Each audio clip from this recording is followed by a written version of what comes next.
want to take a moment to address a situation that has become a talking point in this community over the past weekend, especially on Facebook, that centers around me. On Friday, I received the following email from a La Crosse man with the subject line, community responsibility, and it reads as follows. Hi, Jennifer. It's unusual that I see your morning show, but I did so for a very short time today. I was surprised indeed to witness that your physical condition hasn't improved for many years. Surely you don't consider yourself a suitable example for this community's young people, girls in particular. Obesity is one of the worst choices a person can make and one of the most dangerous habits to maintain. I leave you this note hoping that you'll reconsider your responsibility as a local public personality to present and promote a healthy lifestyle. Now, those of us in the media, we get a healthy dose of critiques from our viewers throughout the year, and we realize that it comes with having a job in the public eye. But this email was more than that. While I tried my best to laugh off the very hurtful attack on my appearance, my colleagues could not do the same, especially my husband, our 6 and 10 anchor, Mike Thompson. Mike posted this email on his WKBT Facebook page, and what happened next has been truly inspiring. Hundreds and hundreds of people have taken the time out of their day to not only lift my spirits, but take a stand that attacks like this are not okay. Now, we're going to have more on that in just a second. But first, the truth is, I am overweight. You could call me fat, and yes, even obese on a doctor's chart. But to the person who wrote me that letter, do you think I don't know that? That your cruel words are pointing out something that I don't see? You don't know me. You are not a friend of mine. You are not a part of my family, and you have admitted that you don't watch this show. So you know nothing about me but what you see on the outside. And I am much more than a number on a scale. And here is where I want all of us to learn something from this. If you didn't already know, October is National Anti-Bullying Month, and this is a problem that is growing every day in our schools and on the internet. It is a major issue in the lives of young people today, and as the mother of 3 young girls, it scares me to death. Now, I am a grown woman, and luckily for me, I have a very thick skin, literally, as that email pointed out, and otherwise. And that man's words mean nothing to me.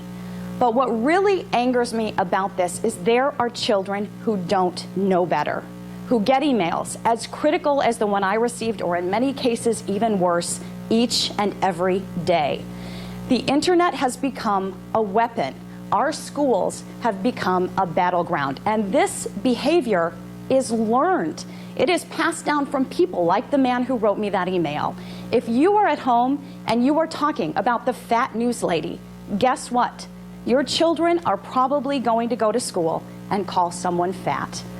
We need to teach our kids how to be kind, not critical, and we need to do that by example. So many of you have come to my defense over the past 4 days. I am literally overwhelmed by your words. To my colleagues and my friends from today and from years ago, my family, my amazing husband, and so many of you out there that I will probably never have the opportunity to meet, I will never be able to thank you enough for your words of support and for taking a stand against this bully. We are better than that email. We are better than the bullies that would try to take us down. And I leave you with this. To all of the children out there who feel lost, who are struggling with your weight, with the color of your skin, your sexual preference, your disability, even the acne on your face, listen to me right now. Do not let your self-worth be defined by bullies. Learn from my experience that the cruel words of one are nothing compared to the shouts of many. We'll be right back.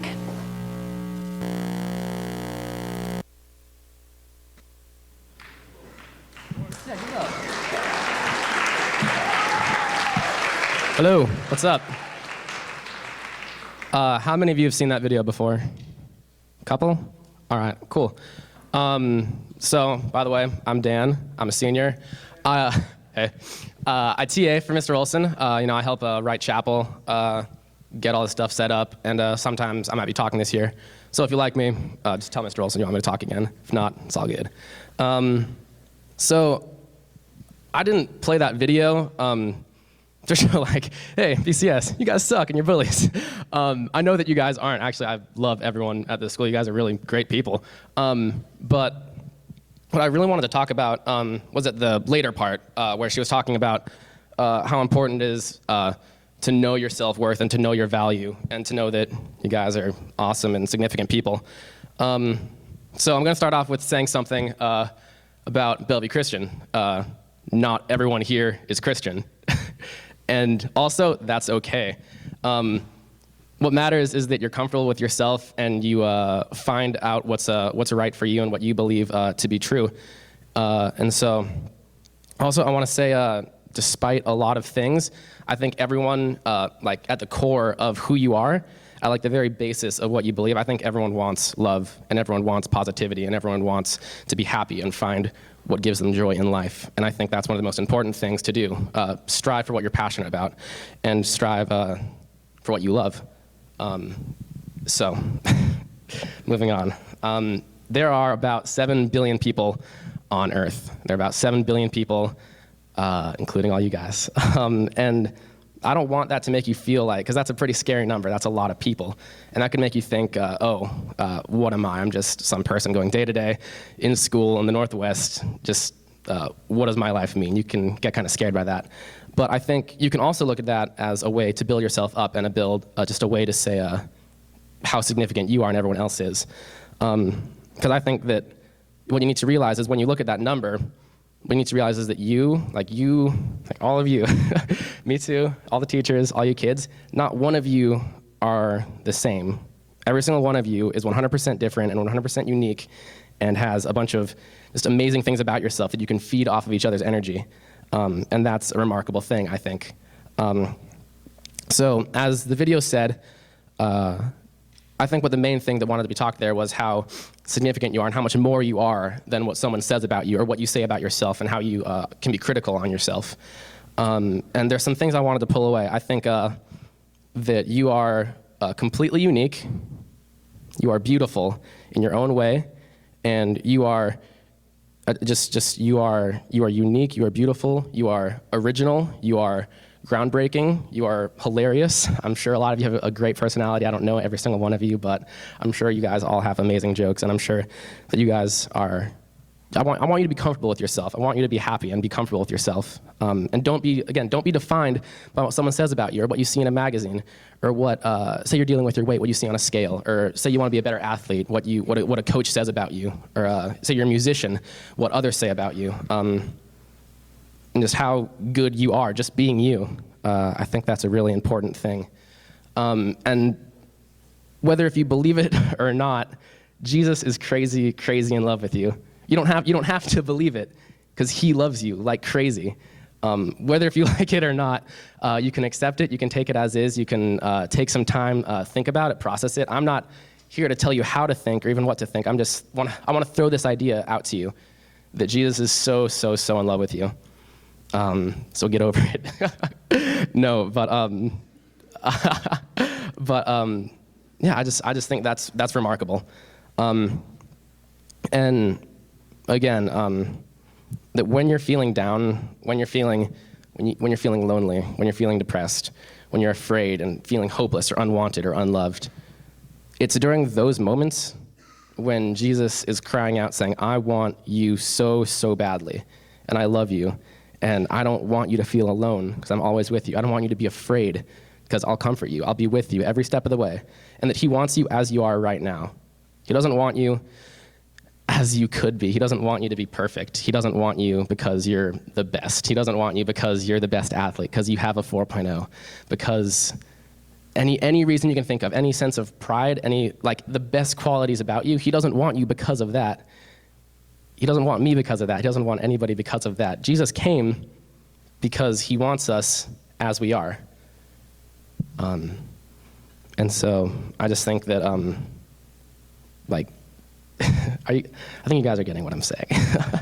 But when you accept Jesus, if that is something that you want to do, again, I'm not pushing that on you. I'm just throwing that as an option. When you do that, you'll never be alone. You'll always be loved, you'll always be cared for, and you're already special. But when you do that, I think that when you take that step, when you're comfortable with taking that step, you'll realize just how great everything is. It's just like not everything's gonna get easy, not everything's gonna be perfect, but I think it's gonna get better.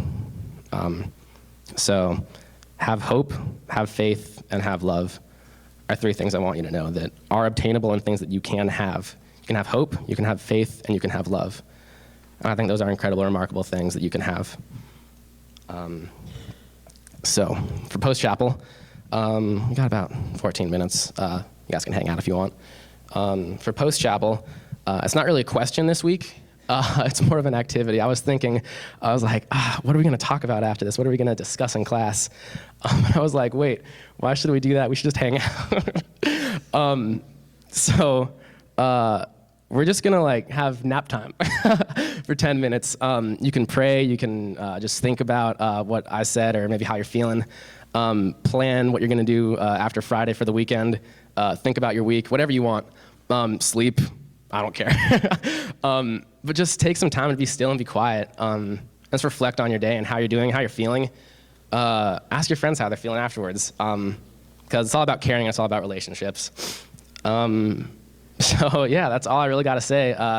Quick time talking. You guys have about 13 minutes to hang out. Do whatever you need to do. And yeah, just go to class, take some time off. Thank you.